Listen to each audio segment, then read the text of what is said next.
L'enjeu est historique en République démocratique du Congo. Pour la première fois depuis 1960, les Congolais vont théoriquement vivre une transition démocratique sans effusion de sang. C'est aujourd'hui le début de la campagne présidentielle. Qui va remplacer Joseph Kabila? Il y a beaucoup de prétendants, 21 candidats. Le vote a lieu le 23 décembre. Nos invités en plateau, Amadou Ba, bonjour, merci d'être avec nous. Bonjour. Vous êtes chercheur associé au groupe Afrique à l'Institut de prospective et de sécurité en Europe. Et avec nous également Tcherina Gérolon, responsable adjointe Afrique pour la Fédération internationale des droits de l'homme, la FIDH. On le disait, c'est un rendez-vous historique pour la RDC. Il y a plusieurs points néanmoins qui pourraient faire capoter le processus. Les machines électroniques, le manque de garde-fous, les violences. D'abord sur les machines et les électroniques. Les autorités en ont acheté plus de 100 000 des machines à tricher, dit l'opposition, Amadou Ba. Pourquoi est-ce qu'elles sont autant décriées ? Selon moi, ils sont autant décriés parce que l'opposition, qui est la principale composante de la coalition qui est dans l'opposition, qui demande pour qu'il y ait un vote à travers les papiers. Parce qu'ils ont fait un constat qu'il y a eu 10 millions d'inscrits sur les listes qui n'ont pas été réguliers. Maintenant, ils ont rejeté pour essayer de demander au pouvoir, à la CENI, d'organiser les élections à travers les papiers et ne pas de l'organiser à travers les machines électroniques. Tcherina Gérolon, il y a un problème de crédibilité, de transparence avec ces machines ? En tout cas, ce qui est certain, c'est que la perspective d'utilisation de ces machines a créé de très fortes tensions et de très fortes crispations politiques. Comme l'a rappelé M. Ba, les partis politiques de l'opposition et aussi une partie de la société civile rejettent l'utilisation de ces machines à voter parce que pour des raisons à la fois logistiques, pour des raisons techniques et puis pour des risques aussi encourus pour la régularité du processus électoral avec l'utilisation de ces machines. Il y a la question aussi de la formation des agents électoraux. Ils sont plusieurs centaines à ne pas avoir reçu de formation adéquate pour l'instant. Donc se pose véritablement la question de leur capacité à pouvoir utiliser sereinement ces machines. Mais il y a un réel souci avec ces machines ou pas ? Alors, encore une fois, ce sont probablement des questions logistiques et des questions techniques qui sont posées. Il y a la question de l'acheminement de ces machines et puis, encore une fois, les risques qui sont portés sur la contestation électorale avec l'utilisation de ces machines. Amadou Ba, il y a le risque que, à cause de ces machines, le processus électoral dérape et n'ait pas lieu ? Non, aujourd'hui, tous les acteurs appellent à une élection pacifique, parce qu'ils ont fait appel à des experts pour auditer ces machines. Il y a eu quelques objections qui ont été soulevées par les experts de la francophonie. Mais n'empêche qu'aujourd'hui, la CENI insiste et projette pour organiser les élections avec ces machines. Mais il y a beaucoup de candidats, dont Martin Fayoulou hier, qui a demandé la mise à l'écart de ces machines et le vote papier. Oui, Martin Fayoulou l'a demandé. 4 autres candidats de l'opposition, ils l'ont demandé, ils l'ont réclamé, mais n'empêche qu'aujourd'hui, la CENI va organiser ces élections à partir de ces machines.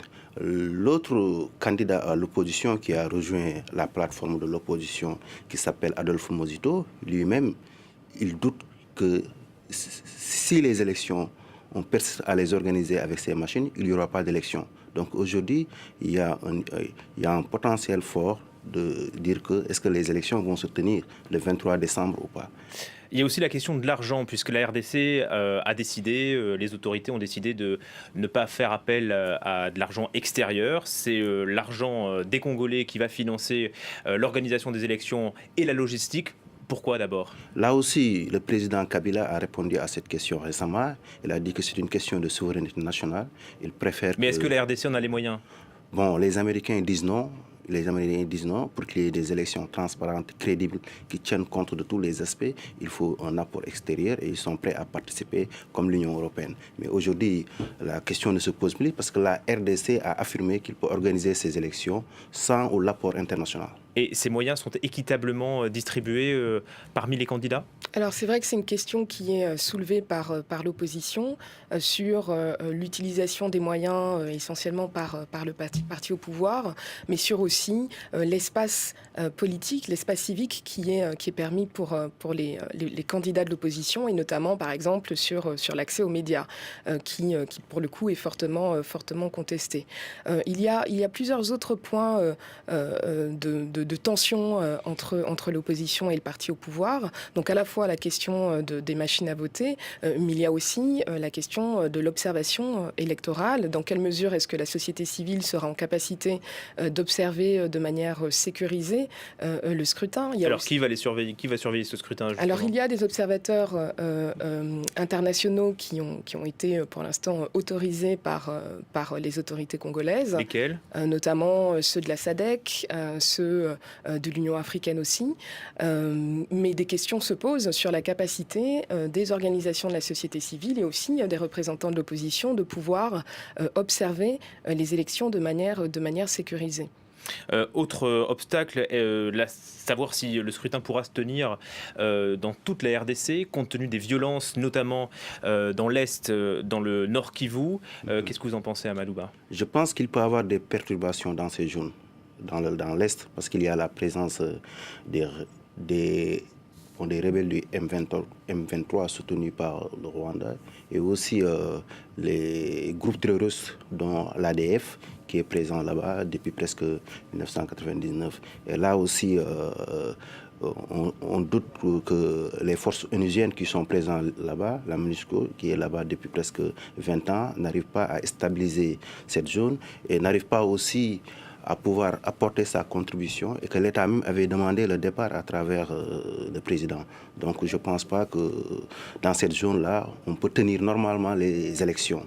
Chérina Gerolon. Ce qu'on peut soulever aussi sur la question de la sécurité, c'est évidemment la capacité et la possibilité pour les mouvements citoyens, pour la société civile, de pouvoir manifester librement. Vous l'avez rappelé, ces élections sont historiques pour la RDC, et c'est ce qui explique aussi que depuis au moins 2 ans, il y a eu une très forte mobilisation de la population, très forte mobilisation des mouvements citoyens et de la société civile dans les rues essentiellement, pour s'assurer que le processus électoral soit crédible et apaisé. Et on s'est rendu compte au cours de ces 2 dernières années et encore récemment que ces manifestations ont été réprimées dans le sang, que plusieurs manifestants sont encore aujourd'hui détenus de mouvements citoyens. Certains font l'objet aussi de procès iniques, d'actes de torture en détention. Donc la sécurité aussi se pose pour ces mouvements citoyens et ces organisations de la société civile. Voilà pour les obstacles. En tout cas, le scrutin mobilise. Preuve en est, cette fois à Kinshasa, hier, on va voir les images, des milliers de personnes se sont rassemblées autour de Martin Fayulu qui faisait son retour à Kinshasa après des années, il me semble, passées en Europe. C'est l'un des candidats de l'opposition, éphémère candidat unique de l'opposition, puisque Amadou Ba, l'alliance a éclaté en 24 heures seulement. En 24 heures, il y a eu des désistements de la part du candidat de l'UNC, Vital Kemer, et du candidat de l'UDPS, Félix Tshisekedi. Mais pourquoi cet éclatement? C'est des questions d'égo? N'empêche que Martin Fayulu reste parmi les favoris de l'opposition, comme Emmanuel Chadari reste le favori de la majorité.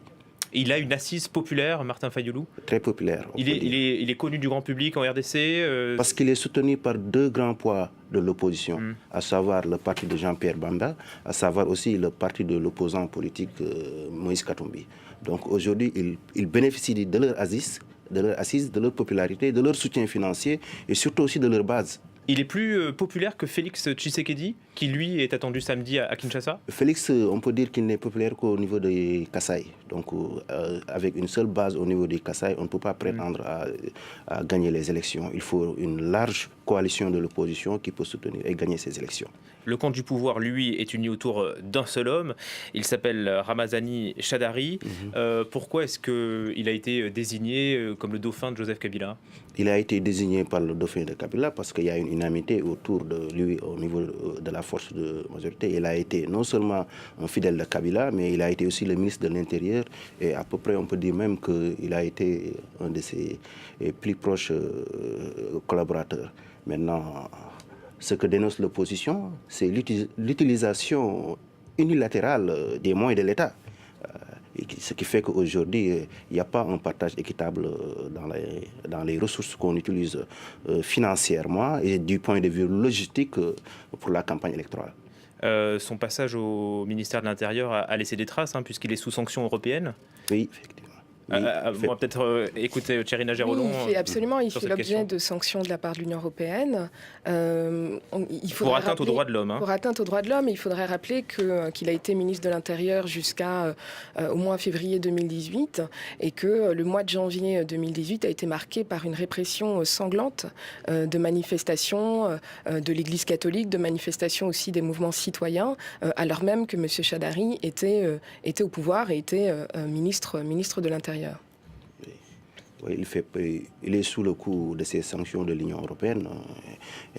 N'empêche qu'il est le candidat. Et récemment, la majorité a demandé la levée des sanctions sur tous les membres du gouvernement qui sont sous la sanction de l'Union européenne. Mais s'il est élu, ça ne pourrait pas poser des problèmes ensuite pour les relations futures entre la RDC et l'Europe? En effet, on peut dire.